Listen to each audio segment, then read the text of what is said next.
Republican governors and Republican in legislators and state houses are engaged in human trafficking. Let's just call it what it is.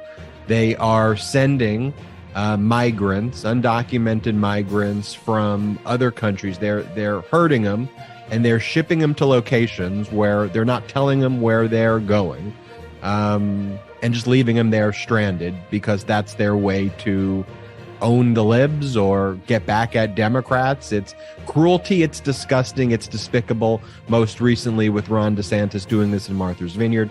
We'll break it down and we'll break down these heinous and despicable tactics by Republican governors. Republicans are also pushing for a federal abortion ban. The party that said, oh, we're the states' rights party, it's a states' rights issue, is now saying, no, we want to impose our dystopian Handmaid's Tale vision for the country, and we want to criminalize it and put women and doctors in jail and take away choice everywhere in every city, in every town. We're coming for you, is what the Republicans are saying. Mike Lindell, the pillow guy, the radical right Republican fascist, who was intimately involved in the insurrection. I mean, just even saying that sounds bizarre, but that is what MAGA Republicans is. Sounds like a Mad Lib. I was going to say insurrectionist Mad Libs is exactly the words coming out of my mouth. Anyway, he was leaving a Hardee's. One of his staffers first called it an Arby's, but let's be clear, it was a Hardee's, where he was approached by the FBI and his phone was seized pursuant to a valid search warrant. And the White House continues to impress me. I mean, they brokered this deal against all odds at the 11th hour for a potential freight railroad strike, which could have harmed the economy. They were intimately involved in the negotiations. They got results. This and more on this episode of the Midas Touch podcast. And we have a guest who I'm actually really, really proud to have.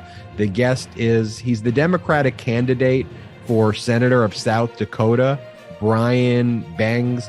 He's a retired lieutenant colonel, 26-year Navy and United States Air Force vet. Like, very emblematic of the type of candidates Democrats are putting forward. Not the BS, fake patriotism, but then we're going to steal top secret, sensitive, compartmented information and steal our nuclear secrets and then side with Vladimir Putin. Like, real freaking people who fight for this country and fight for the people. He's running against John Thune, who I think is the swampiest, fake, phony piece of crap out there, who's been a Republican senator. He was the guy who got rid of Tom Daschle.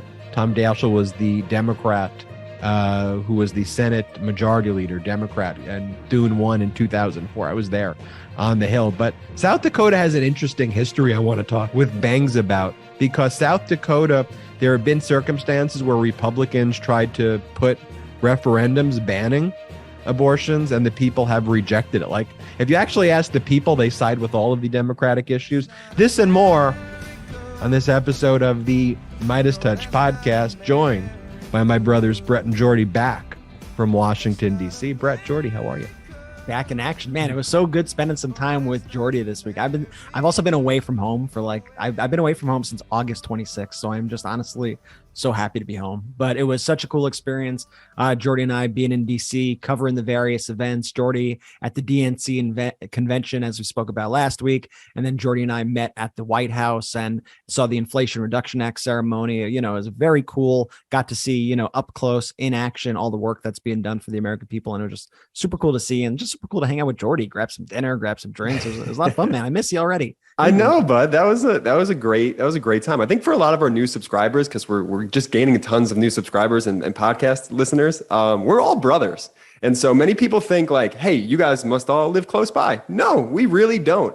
I see these guys whenever we do the Zooms and we do our tech stuff. So it feels like we're together a lot. But that was the second time I saw Brett in about 6 months, like in person. So to be there with Brett at the White House, Ben, we missed you, bud. But it was such an incredible, experience. Can I one up you here? Because despite the fact that Ben and I both live in Los Angeles, Los Angeles is a big city. And now I think I've seen you more over the past weekend than I've seen Ben in the past 6 months.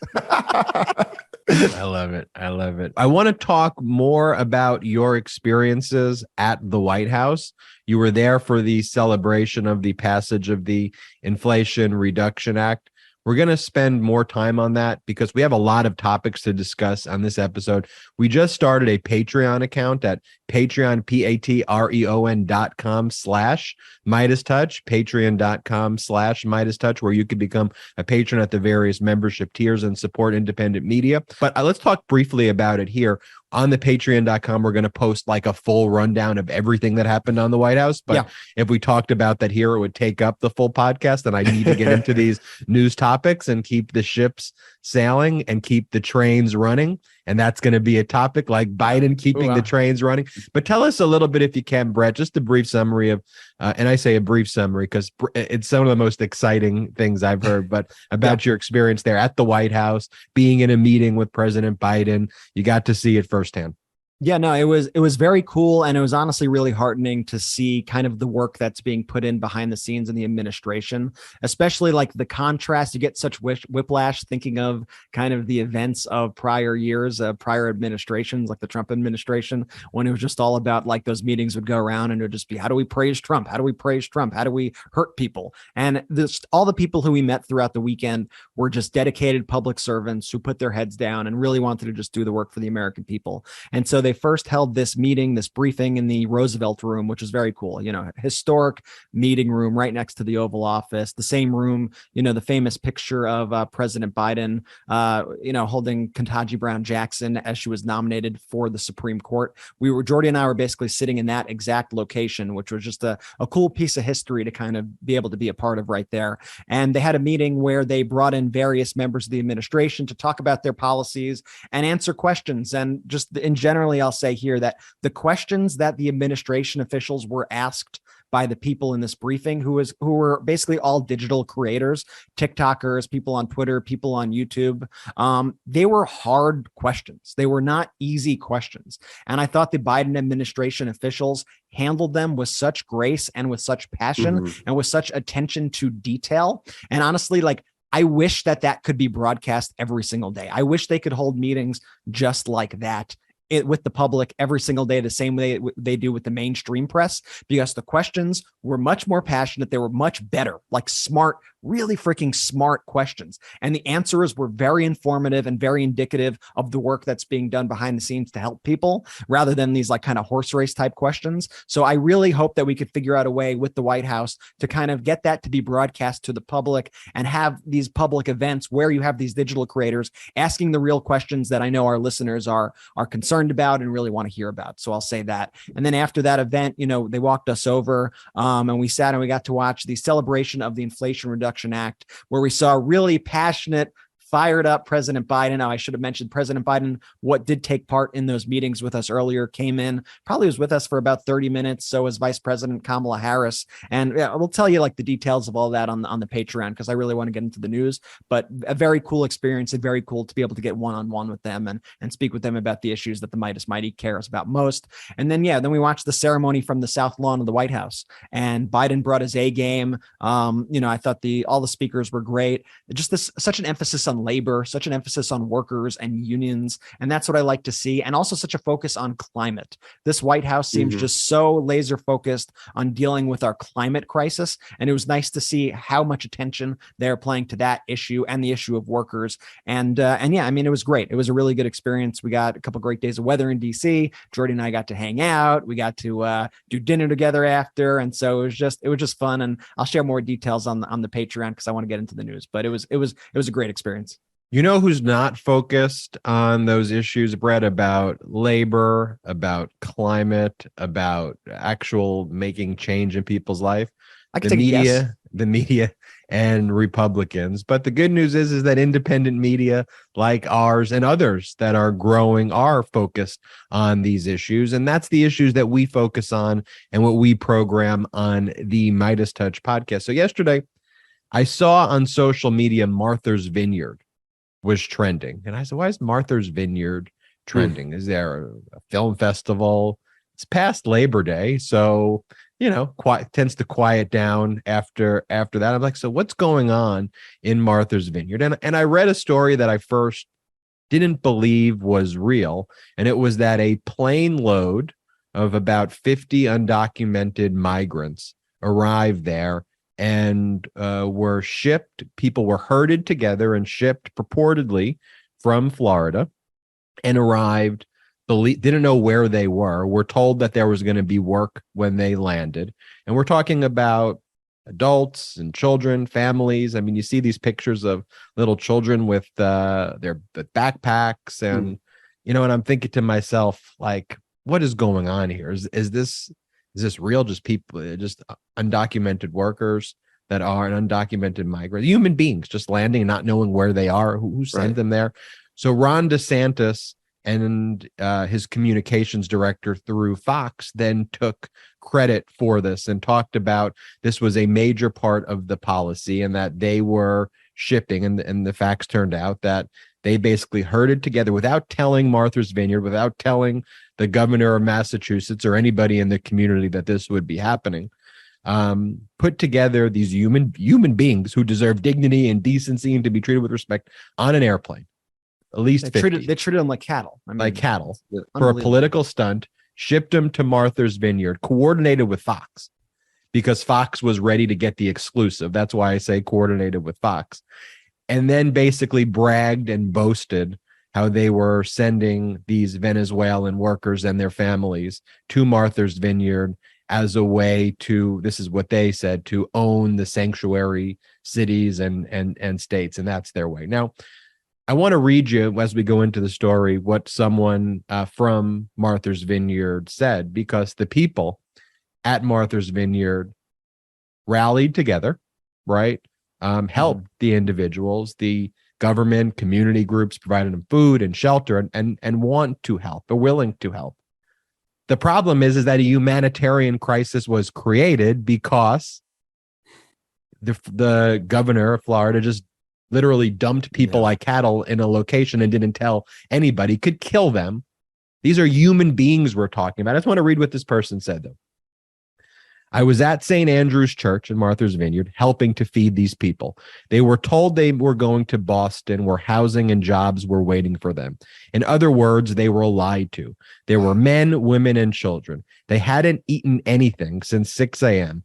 What kind of depraved individual loads up 50 people onto a plane and dumps them in a strange place without even notifying anyone that they're coming? These are, quote, leaders. These are, quote, Christians. I'll tell you what this is. It's a disgusting political stunt at the expense of human beings just wanting to work and provide for their families. But you know what? On this island, we treated them with dignity. We fed them. We gave them medical attention, and we will give them a warm and safe place to sleep. Tomorrow, we will give them breakfast and help them figure out what's next. Because on Martha's Vineyards, we won't turn our backs on people in need who are being abused by extremist Republican governors for some cheap soundbite on Fox News. Thank you to all the volunteers who were there. It restores my faith in humanity that we came together to help people in need. Brett. Well, I mean, I think that's, I think it says it all about the people in Martha's Vineyard, how they rallied together. And I think it just shows how despicable these Republicans are for, like we said in the beginning of this show, let's call it what it is. They're engaging in a human trafficking, human smuggling operation.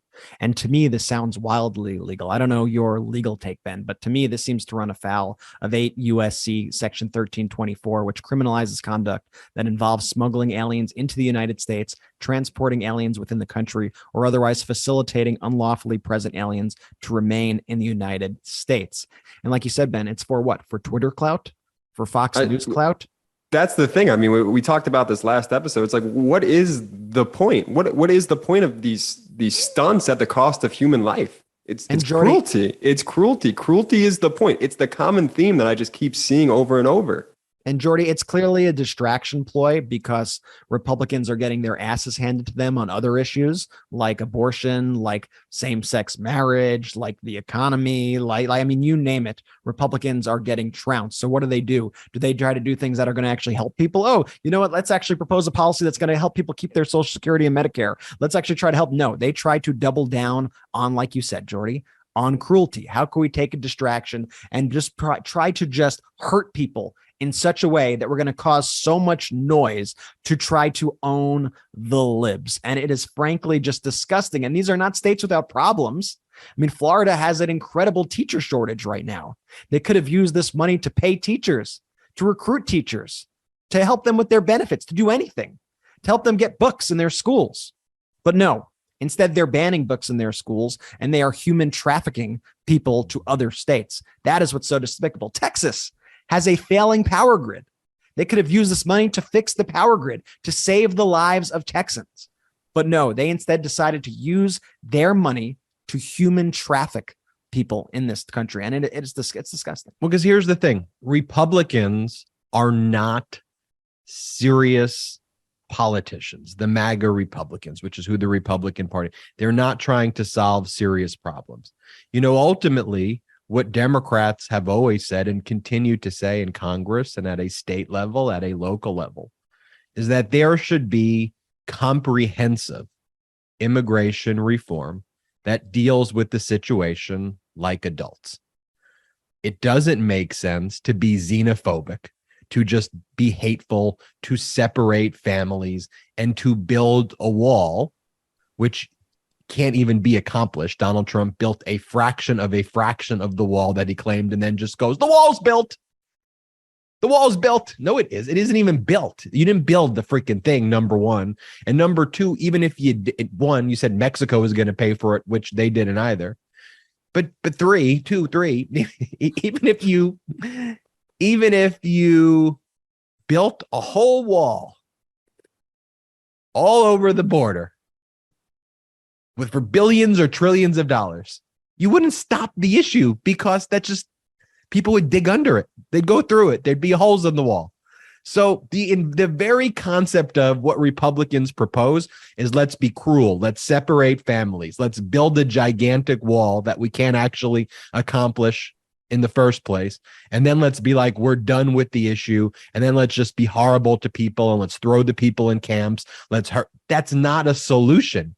Democrats are coming up with the solution, and Democrats are not saying, hey, we don't want to have the people in this state or that state. We're actually saying, let's come up with the solution. And Republicans are saying, no, let's be horribly cruel. Let's herd people like cattle. Let's ship them to other states. Let's not tell the states. And it's not just Martha's Vineyard, right, Brett? You mentioned as well, this is happening in other states. Like, rather than bringing the people to the locations where they claim they're going to bring them as well, one of the stunts that they do is they'll like drop them off at midnight in another location in the city and just have thousands of people there to create pandemonium and chaos. And that's what we're seeing, you know, repeat over and over again.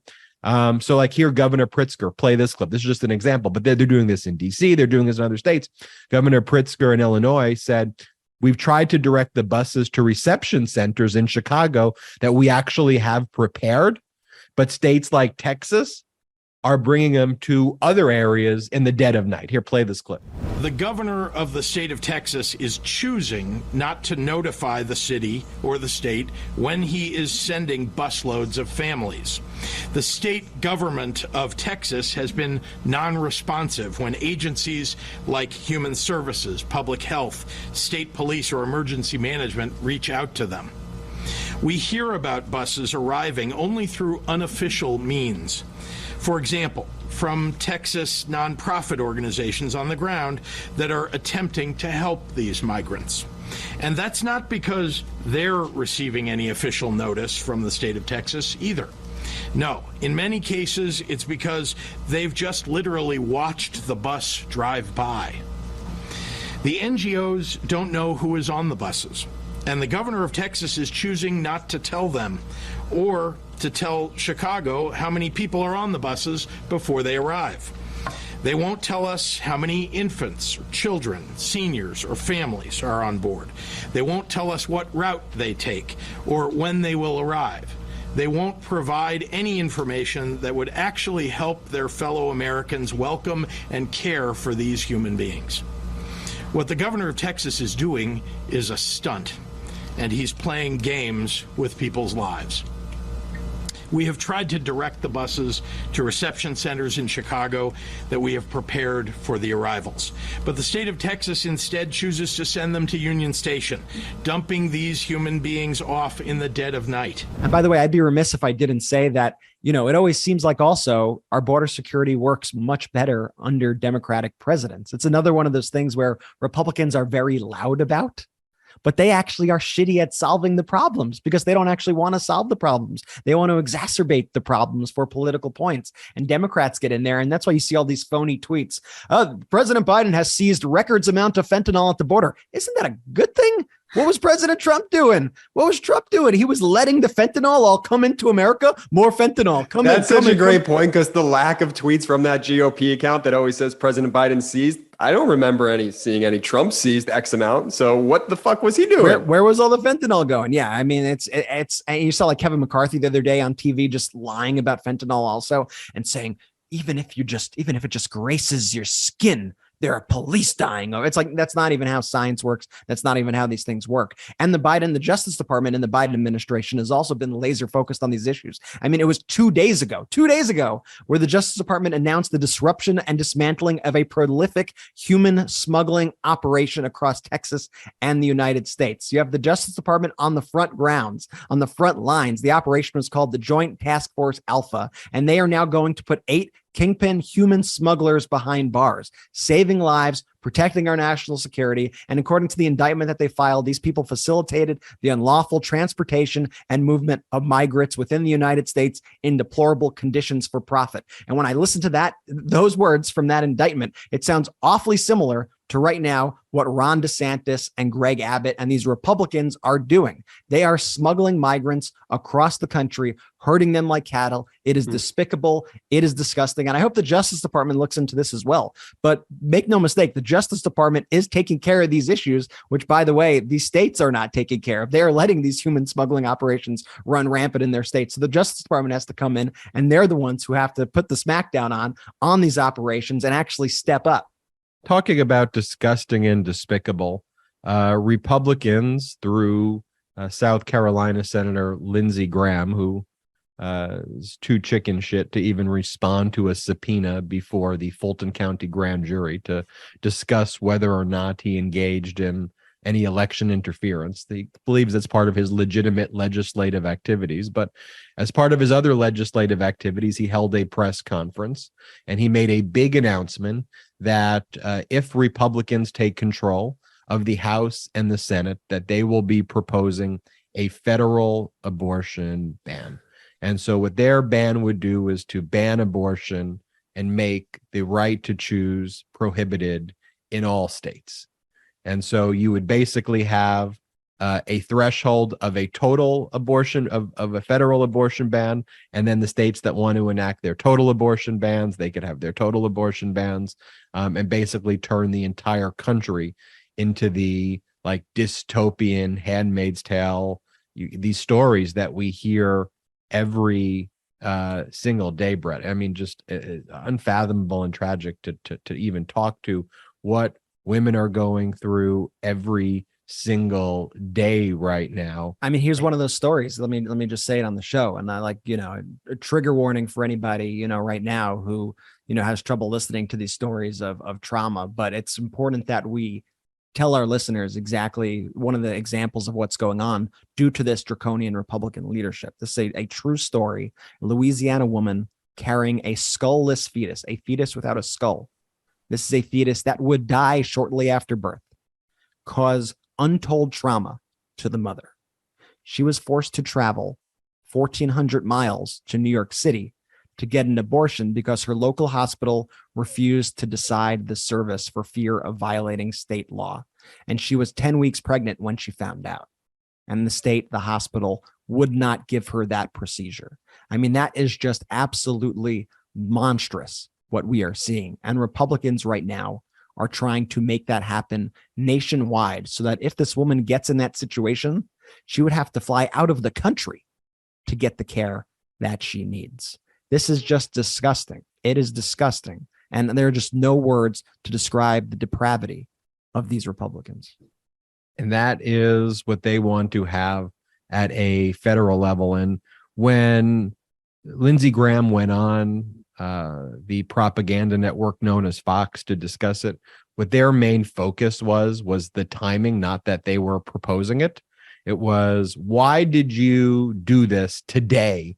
Today was our day where we were trying to own the libs, where we were trying to own Biden, and we were trying to like create the narrative because there was a bad day in the stock market.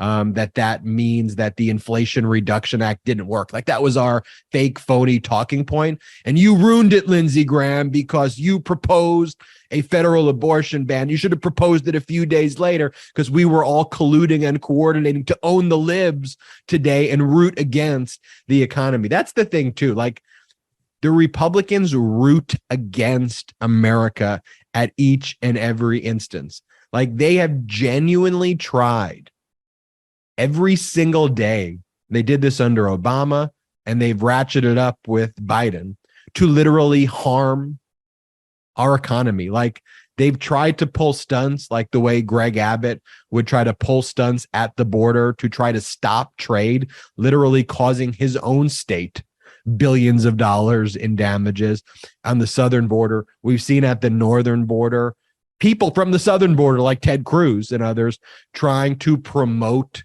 these like Canadian protests that would shut down trade and commerce into the United States of America, economic terrorism, frankly, so that they could say, ha, ha, ha, ha, the economy's down. Like they root for bad economic numbers despite Biden continuing to perform well. And if like Biden's numbers, as Biden solves and addresses a problem, they don't go down as much and exceed expectations, and Republicans are like, see, he's not doing it good enough. And then the media like buys into those tired narratives, it seems like, over and over again. One other point I wanted to make, though, Brett, about the federal abortion ban as well. I think that if the Republicans take power, there will also be a federal contraception ban as well. I mean, that is where they are going next. And, we have this tape where Governor Brian Kemp was caught, where basically was saying that depending on where the legislatures are, he could consider taking up banning contraception. In my Constitution class, we're talking about how like the Dobbs decision went back to the states. During that, can you like ban Plan B in that process, since everything's now at the state level? Because I mean, now you can take up pretty much everything, but you got to be in legislative session to do that. Is that something January? Is that something you could do? I mean, obviously after you win and everything. Just depends on where the legislators are. But if they're on board, we can do that. Because I mean, look, I think I'd have to check and see. I mean, there's a lot of legalities with all that. And that's been floated at all levels. I mean, by the radical right MAGA Republicans. And frankly, when you look at, for example, Marsha Blackburn in Tennessee, I mean, she's called for the Supreme Court cases that have the right to Americans for contraception to be overturned. If you think for a second the Supreme Court is not going to overturn the cases that give a constitutional right to contraception, you have not been watching the Supreme Court. Like, right. I've told everyone what was going to happen in the Dobbs case overturning Roe v. Wade. I mean, to go back to the podcasts a year ago, I told you the dynamic that was going and how it was going to happen. The right to contraception by this current Supreme Court will be overturned. And then they'll claim it's a states' rights issue. And then when it actually that's the whole thing. When it becomes a states' rights issue, look what happens in Kansas.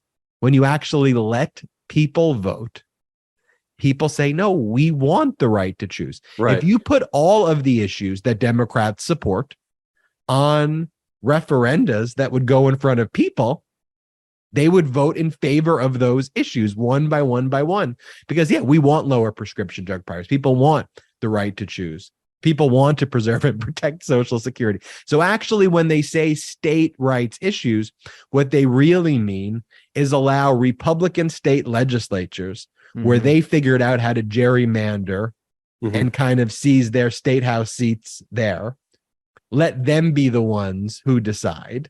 Let the state legislate, not the actual people vote, not actually The people in the states make those decisions. And you saw in Michigan where people overwhelmingly wanted to put a ballot initiative to make it a constitutional right for the right to choose. And what did the Republican ballot surveyors basically say? They go, oh, we don't want to put this initiative on the ballot because the commas, because you can't put it on unless like literally the sentence is like spelt wrong or there's typographical errors or it literally doesn't make sense if you get the amount of signatures to put the item on. And so the Republicans tried to get it off the ballot by saying the commas and the semicolons were in the wrong places. And that's why Republicans have just gone full-fledged. Like they're representative of people like the pillow guy. Right? Yeah. I mean, when I think about MAGA Republicans, no one really exemplifies the weirdness, the fascism, the incompetence like pillow guy Mike Lindell. The fact that you have a pillow guy in the White House with Trump. Remember, he left the White House just even days after the insurrection with the piece of paper talking about appoint Kash Patel as acting CIA director, declare martial law. Like he left with a piece of paper that said that. People took photographs of him. That's what he was meeting with Donald Trump about doing. The pillow guy, Brett. Yeah, I literally had yesterday. I don't even know if I should share this on the pod. But I was just working on pulling this up. So I spoke about this dude who I used to go to college with back in the day, who's like full-fledged MAGA. I probably shouldn't even go here, but it's the Midas Mighty. So keep this between us. So the guy between us and the 500,000 people who listen and watch this. It doesn't leave. It doesn't leave. That's where it stops. It doesn't leave the hundreds of thousands of people who listen to this show. Okay, so this guy messages me yesterday, right? And he goes, he was basically like, WTF, now the Democratic Justice Department is going after the pillow guy. All he does is care about his country, so they want to prosecute him. Oh, and I literally, I couldn't even like dignify it with an answer. And normally I'm like, don't you think that X, Y, and Z? But this, like, I'm like, you're so lost that I can't. You took the bait. You responded to him. I responded to him, and I said, my exact response was, "You're kind of a clown, dude." I said, you're kind of a clown, dude. LOL. I mean, come on. I said, just please come out of the far right echo chamber. I'm like, I know inside of there's a good person. I went to college with you. Like, I know who you are, and I know it's not this, but you cannot be serious. Like I said, we should be able to agree on like basic things, right? We should be able to agree on that trying to overthrow the results of an election is a bad thing, right? And he was just like, what has he done? All he's tried to do is try to help his country, and he tried to right a wrong that he thought was a wrong. I'm like, and I sent him the article with that image, Ben, of the martial law. I said, I don't think this is in the realm of traditional political discourse. I don't think trying to go to the White House and proposing martial law to try to overturn the results of election. I'm sorry. If we can't agree on that, then there's really no use of having this conversation at all. Like, listen, I if you want to talk about tax policy. What do you say back? It's funny. As I really dug into the guy, like I went very aggressive at first with him because I was like, you're a clown. Like this, you're just being like ridiculous. Like snap out of it, dude. Ultimately, we were actually able to get to a point where we were able to start finding some common ground on things. Okay. Once I was able to get him away from, he went from pillow guy to then talking about Hunter Biden to then talking about how Biden's a dictator and how his Department of Justice, how it's a banana republic, and sharing memes with Biden and it says banana republic on it. And I said, dude, I'm like, listen, if you want to be a traditional conservative Republican, I'm okay to talk to you about these issues. But if you're going to try to rail against our Department of Justice and our FBI agents for just trying to investigate and prosecute criminals who are trying to harm our country, then this is not a discussion that we could have here. And then, he kept kind of trying to pivot to other issues. Eventually, we're able to find common ground on some other things. And speaking about like, don't you want, once I was like, don't you want like workers to get the benefits of things, right? Don't you want people, you like tax cuts, right? But do you really think these billionaires deserve more tax cuts? Or do you think we should be giving tax cuts to workers and families? Like if you were to pick between the two, what should we do there? And we were actually in homing in on those sorts of things. We were eventually able to agree on certain things. And at the end of it, I was like, I know I started out by calling you a clown, But I think we ultimately landed on, at least a little bit of common ground here. And I'm never going to agree with you on the other stuff. And I think you need to reevaluate that. But at least we're able to find something, at least we had something productive in this conversation. But it's just so wild to me that people are just so entranced by this right-wing media. And I think that's why it's so important. What we're all doing is important here. And what like you as the listeners are doing is important in going out and kind of not being afraid to have those difficult conversations. And you're not going to, like, I'm sure I didn't change this person's mind one bit, but I think I at least showed him, like, listen, we share common values at the end of the day, and we need to stop supporting the true banana republic is letting somebody like a Donald Trump be able to overturn our elections unfettered, is not investigating somebody who has committed those sorts of heinous crimes against the United States. Okay. Like, we need to be able to agree on this common sense sort of stuff. But I think that's why it's so important that, you are there to provide a sort of soft landing point also for your friends, your family, who may have kind of been pulled into this cult kind of unwillingly, unknowingly, because the power of this propaganda that they're receiving every day, I mean, it's intoxicating for these people, and they fall for the BS constantly. And if they don't have a community to land in, they're just going to continue to go deeper and deeper and deeper into that. And, it's funny, I'll tease this conversation too. That's actually a lot of what I spoke about with Vice President Kamala Harris when I was speaking with her on the White House front lawn, how we need to provide a pro-democracy community. And we were speaking about the Mightiest Mighty, and how people need to know that there are other people out there who think like us, who have our values, who have their back.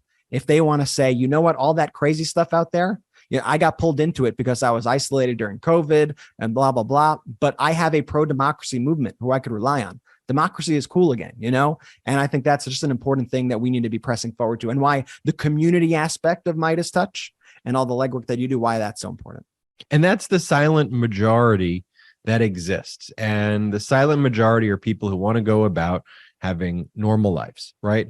These are people who want to take their kids to a sports game, or, go to a movie and to just enjoy dinner in peace, or to read a book, or do whatever hobby is your hobby, and spend time in nature, whatever it is that you love to do, to pursue that happiness, devoid of MAGA Republican extremists, like spitting in your face and like wearing shirts that have like Trump with 6-pack abs and telling me weird QAnon conspiracy things, and like enough of that weirdness, dangerousness. And I don't want to fully belabor this point on this podcast, but because we talk about it a lot, though, is that these QAnon conspiracies have actual real dangerous consequences, because it is a dangerous terrorist organization.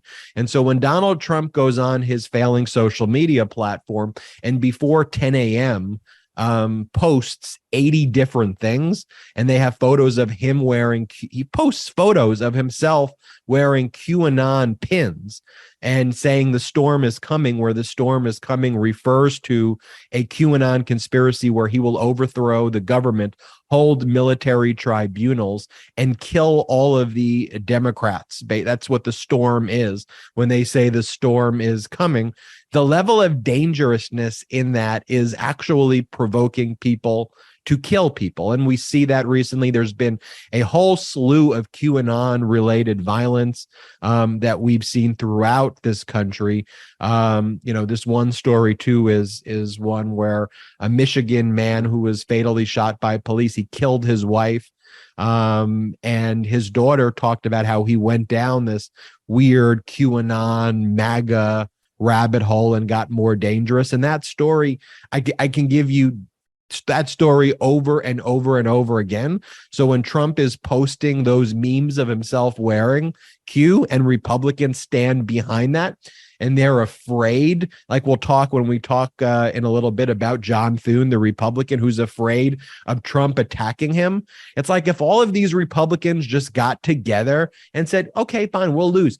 You want to torpedo this party and turn this party into the MAGA Republican Party? We're not standing by on the sidelines. This is the United States of America. We stand for, real values, not QAnon. But no, they're afraid of a man who posts 80 times in the morning with QAnon memes. Brett. And Ben, I want to also emphasize a point, because Republicans they're afraid of losing their power, right? I mean, that's why they are appealing to this MAGA base. Like, they are afraid of losing their power because they need to tie themselves to these extremists. And if they don't, they lose their votes and they get into like a Liz Cheney kind of situation. That's what they are afraid of. But I got to say, the power is going to be taken from you, and you are going to be replaced with a more extremist candidate. You are going to be replaced with somebody who is full MAGA. And you may think you're safe now. You're not safe now. So if you don't come together right now with your other fellow Republicans, guess what? Your ass is going to be on the curb, man, because all you have to do is look and read into Donald Trump's statements. And I want to read Donald Trump's statements about his upcoming rally, because I think it is actually quite instructive of the way Donald Trump speaks about the party and the way the people who these Republicans are speaking to speak about the party. And Donald Trump made a statement about his upcoming rally in North Carolina. And he said, President Donald J. Trump, 45th president of the United States of America, delivers remarks in support of endorsed candidate and special guest Ted Budd, Republican nominee for U.S. Senate from North Carolina, and the entire North Carolina Trump ticket. Now, I think it's important that we home in on those words at the end, the Trump ticket, because we have seen people in Donald Trump's family, including Eric Trump, say it's not the Republican Party anymore. It's the Trump Party. And what you see here is you are seeing Donald Trump subtly right now try to rebrand the Republican Party as the Trump Party, as the MAGA Party. And that's where it is headed if these Republicans do not stand up to the forces of evil that are within their own party. I'd do one different, Brett. I would say it is already there. It is the Trump Party. It is the Trump MAGA Republican Party. They just don't call it that yet, but literally it's just a branding issue, right? So they are the Trump MAGA Republican Party. And I would go a step further to say the irony is these are people who are afraid to lose their power. And I would say this, they've already lost their power. What power does someone like a Lindsey Graham have, where he has to say whatever my position is has to be what Donald Trump says? What power does someone like a Ted Cruz have, where no matter what he says, he has to make sure that he's obedient to Donald Trump?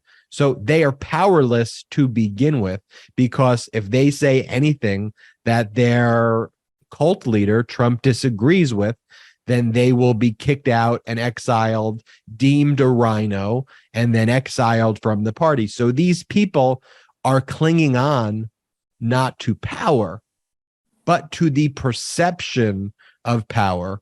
And they are willing to give in all self-respect, all dignity, to simply say that they have power that they already don't have.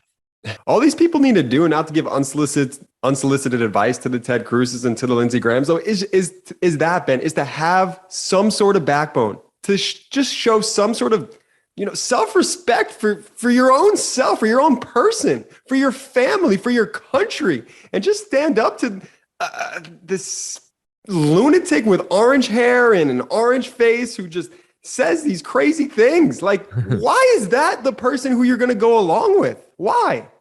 And meanwhile, let's talk about the real problems that Democrats are trying to solve. We brought it up earlier in the show, but we haven't really dug in just yet. But Ben, tell us a bit about the background of the rail strike and where we at with it right now. The issues with the unions representing the freight rail workers have been brewing for some time now, because they were owed a lot of back pay since the pandemic. And then they haven't gotten a raise in like forever. The companies themselves, the freight companies, have made record profits all the while the workers haven't gotten any raises. And in addition, one of the key issues that the workers were very focused on and frustrated on, because it impacts their lives, is that they had to be on call 7 days a week, basically. And even if they wanted to take a sick day or, wanted to take, just some time off, that they could actually be fired and retaliated against, because there were no kind of clear rules governing their ability to even take time off. But it was that constantly being on call and this quality of life issue. And so while they labored away and the companies made billions of dollars, no raise, in all of these problems. And so the unions of the freight rail are governed by a kind of a separate set of rules and regulations where there's a bit of regulation at the federal level that if they want to have a strike, the federal government can kind of stop that from happening for a period of time. So that was invoked by Biden, I believe, in July. But that deadline was set to expire this Friday. And the odds of a deal happening seemed very, very, very insurmountable. One of the ways, though, that you could have gotten an extension of this Friday deadline, though, would have to be through congressional legislation as well. And so as this deadline approached, Biden invited the union leaders and management to have conversations in Washington, D.C. These conversations were overseen by Marty Walsh, the United States Secretary of Labor. And while that hard work was being done, what were Republicans doing? Gimmicks. So they introduced legislation that would basically try to extend the period of time from which, a strike could take place, but basically give in to all of the concessions that management wanted. And then when Democrats said, you're just basically doing a bill that supports management, then what they did, Republicans railed against the Democrats and said, Democrats are trying to destroy our economy. We try to avert the strike and Democrats are voting against it. Meanwhile, what Democrats were saying was there's a negotiation taking place. You're trying to tilt the scales in favor of management. We're trying to preserve the status quo of the negotiations. Labor, workers need the rights that they're asking for. So no, we're not going to give into a bill or legislation that doesn't recognize workers' rights. And Republicans tried to say Democrats are torpedoing the economy.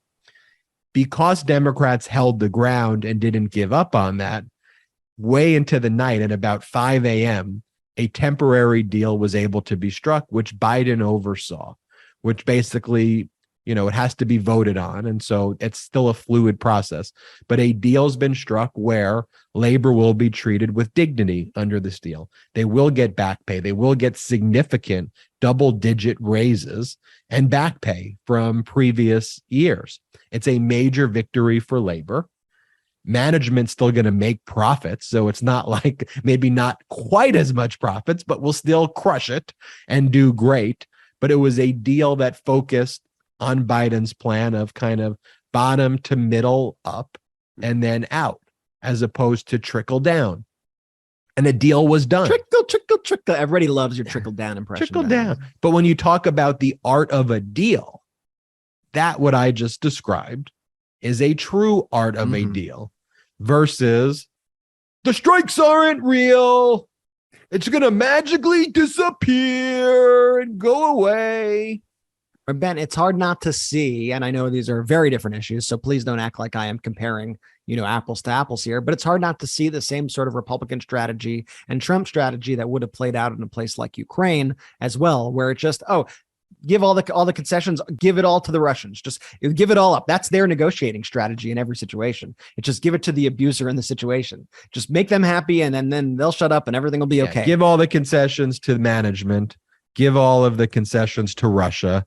Just literally give whoever the power party is whatever they want, and that's how you deal with a dynamic. The existing power class gets more power. But Brett, this situation is, as you said, it's emblematic of a broader approach.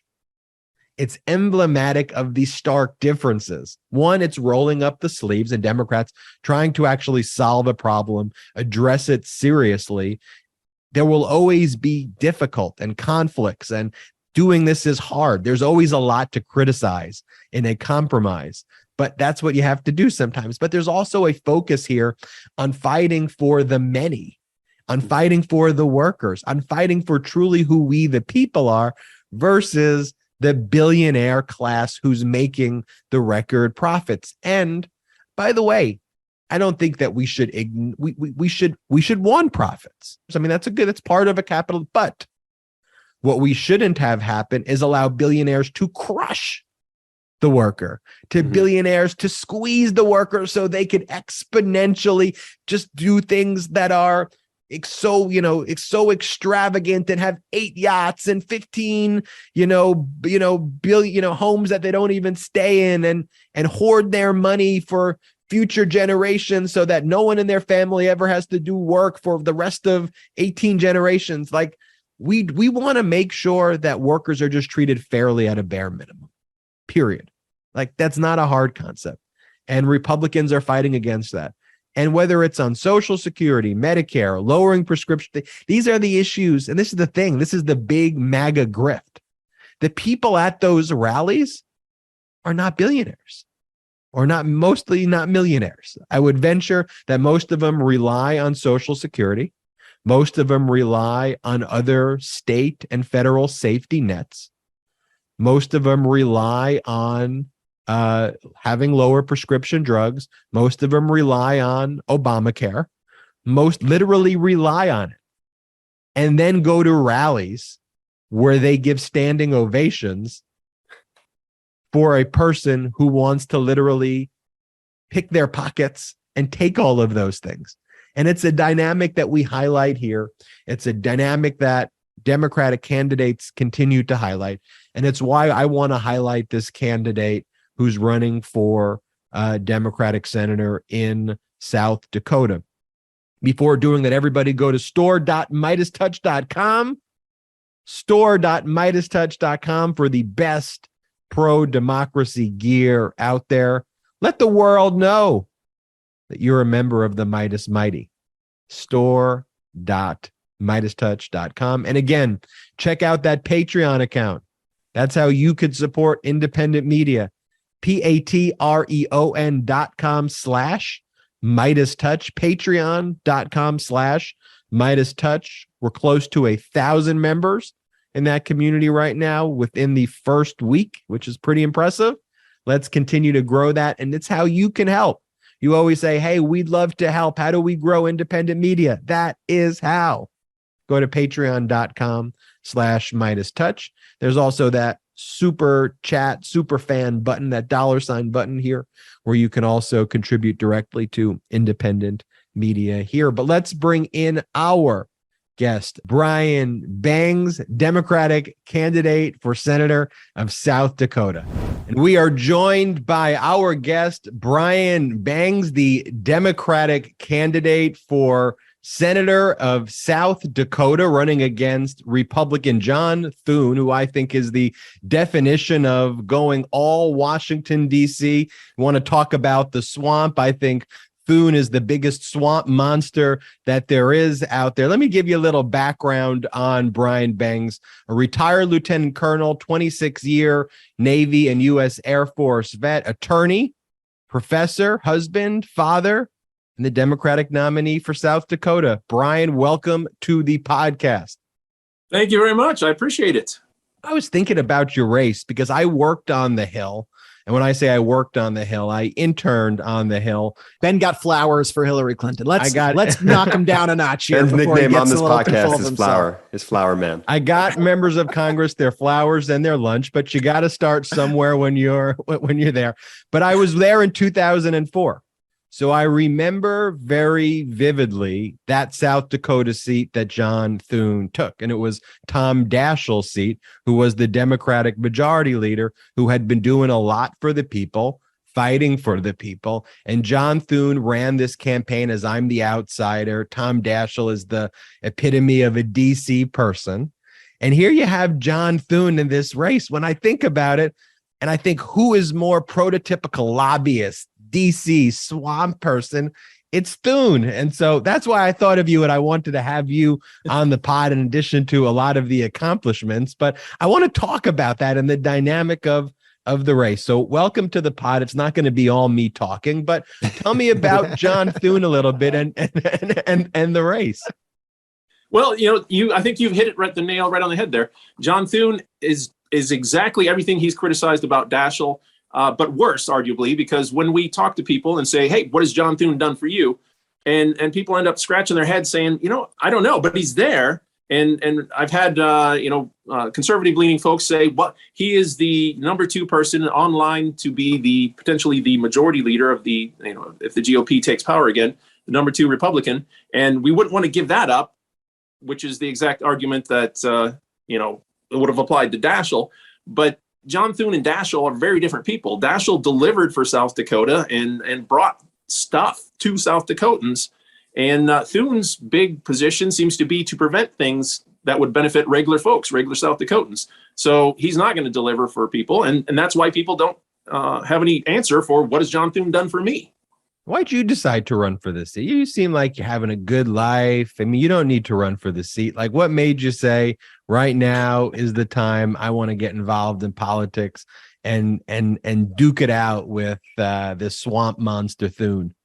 Yeah, the big motivating event was January 6th. So as you said, I'm a retired Air Force officer. I spent a lot of years doing that and teaching, a lot of topics related to how our society is supposed to work, how democracy is supposed to work. So when I saw January 6th, if you had asked me 10, 15 years ago, hey, do you think something like that could happen in the United States? I would have said, you are crazy. This is the United States. That will not happen.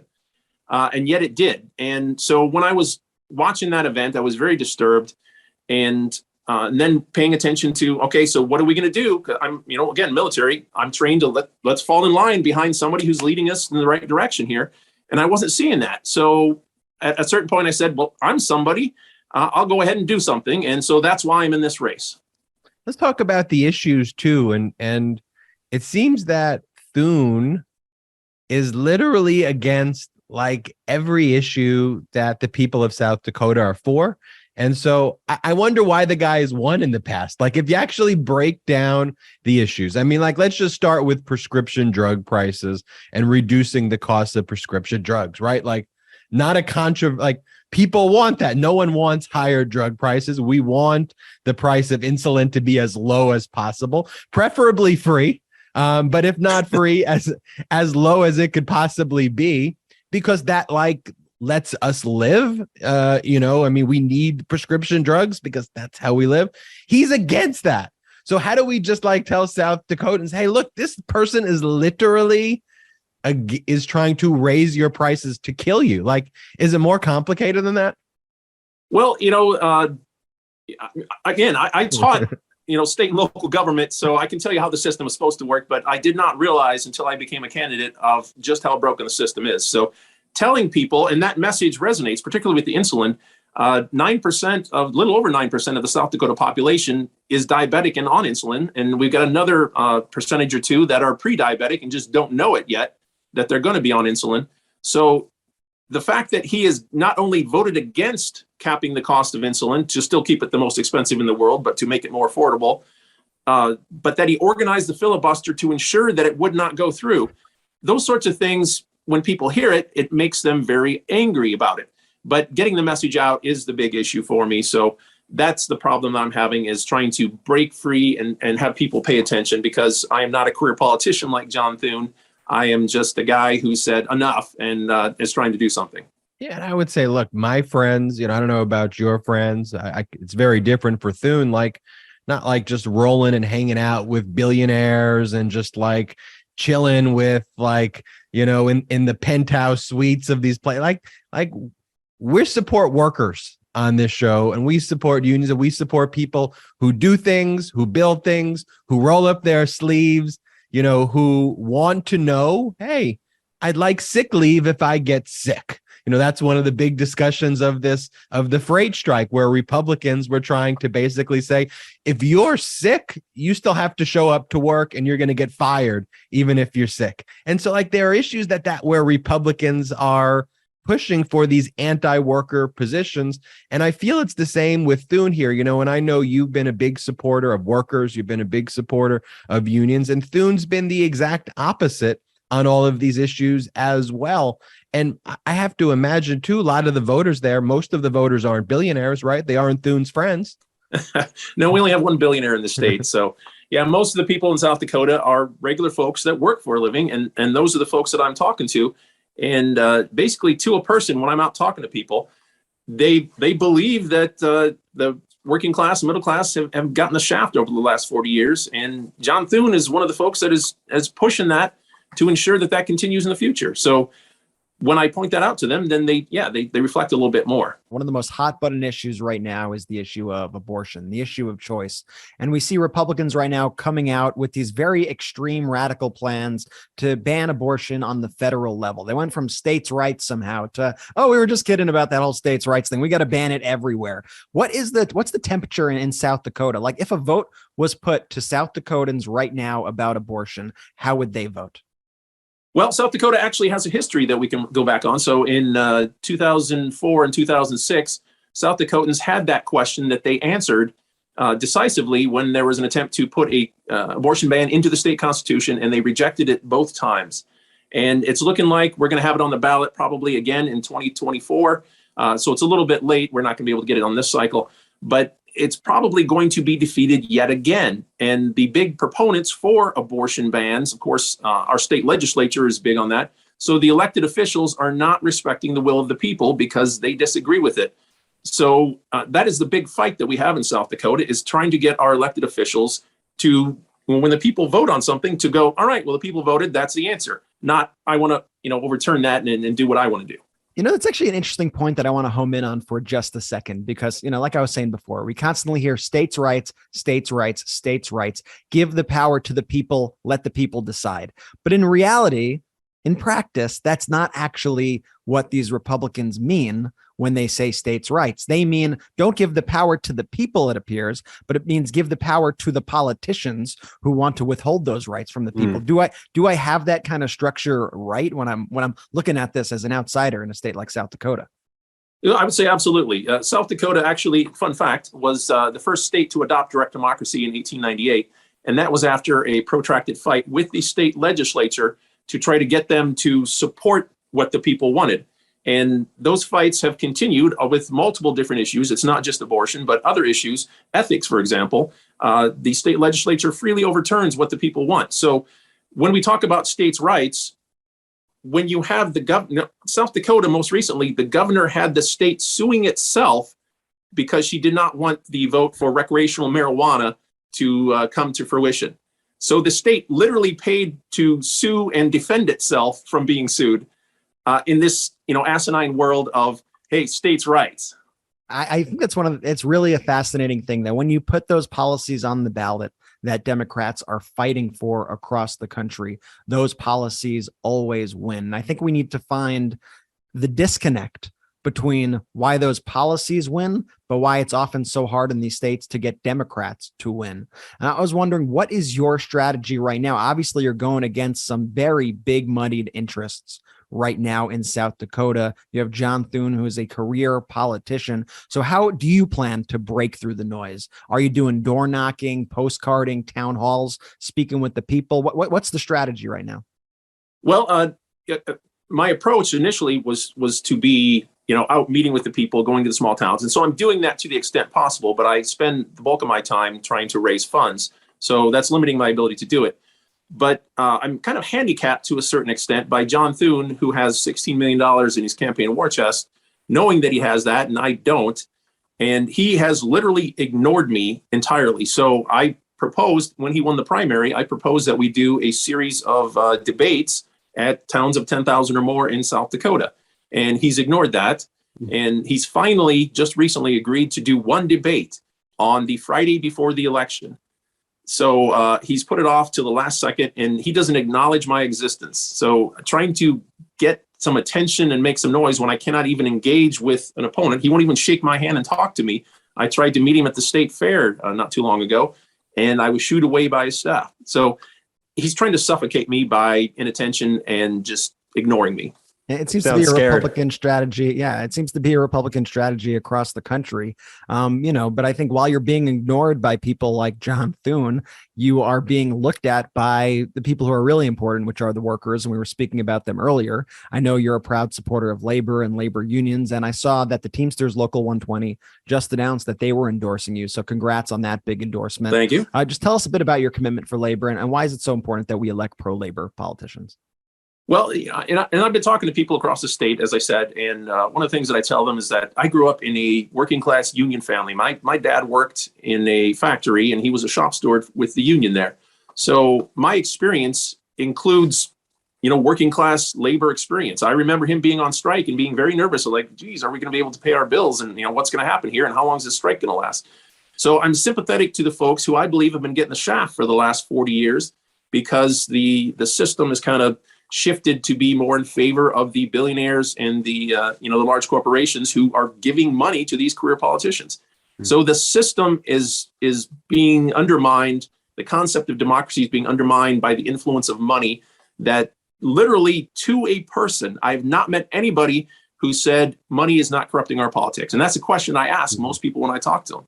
So I can tell you with 100% certainty that every person in South Dakota I've spoken to agrees with that. And then that's leading us to where we are now, which is why I'm taking up the mantle of labor and trying to kick the Democratic Party in the butt a little bit to get back to, you dance with who brought you to the party. And labor brought democratic politics to the party back in the mid 20th century. And we need to go back to them and look out for the regular people. And the regular people will then start looking out for you. Yeah, and we are definitely in agreement there. We are big supporters of labor and workers here on the pod. But, here's the thing. Constantly, I feel like the battle with the other side is we want to be able to get into these policy discussions, right? We want to be able to talk about nuances and how do we keep Social Security going? How do we expand Social Security? How do we protect people's rights? But we're getting caught up right now in these debates that shouldn't be debates at all.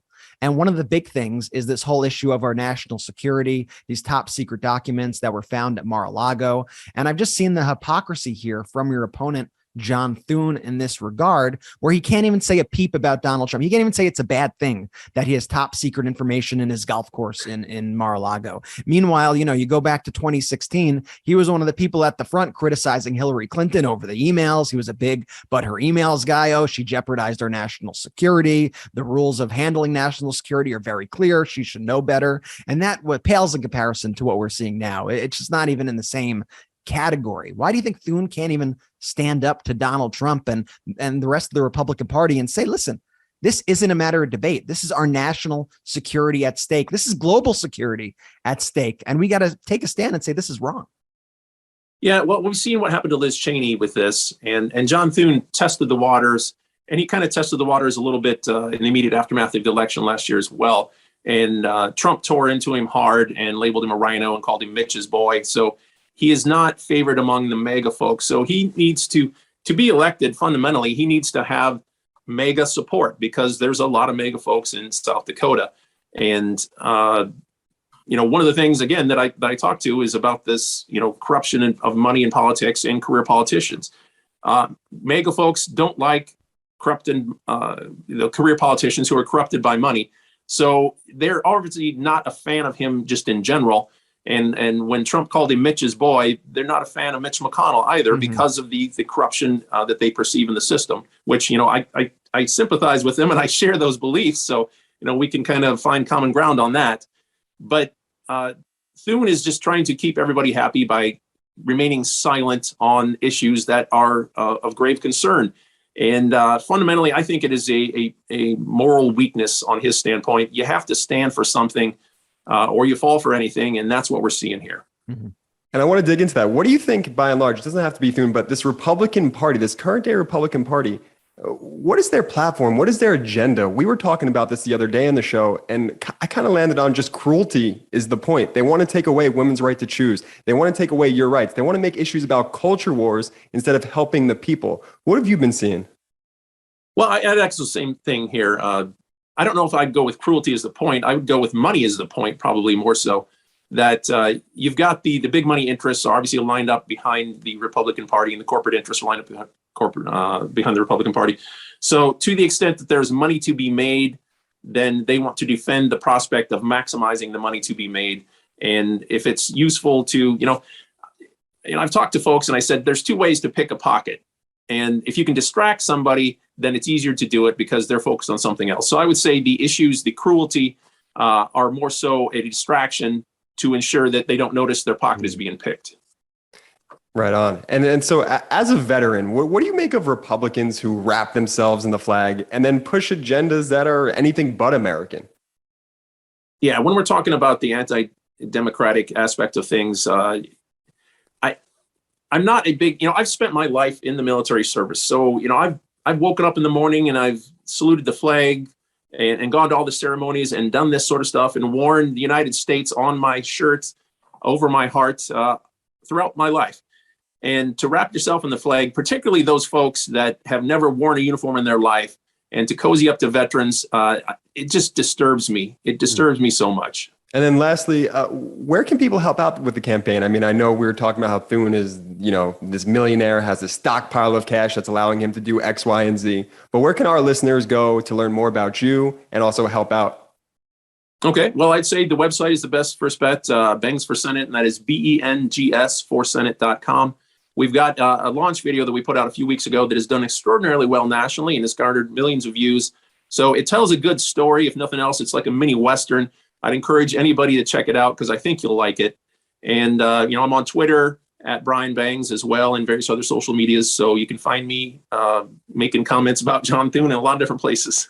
And thank you, Brian, for joining us on the Midas Touch podcast. And thank you, everybody, for listening to this episode of the Midas Touch podcast. Again, go to patreon.com, patreon.com/Midas Touch.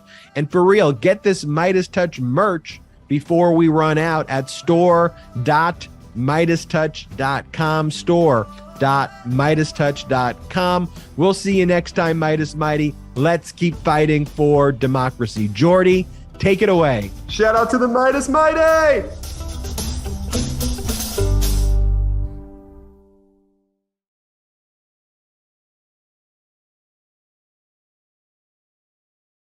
Midas Touch is unapologetically pro-democracy. And look, we know you are too. So please make sure you check out our best-selling shirt and our best-selling gear, the unapologetically pro-democracy gear.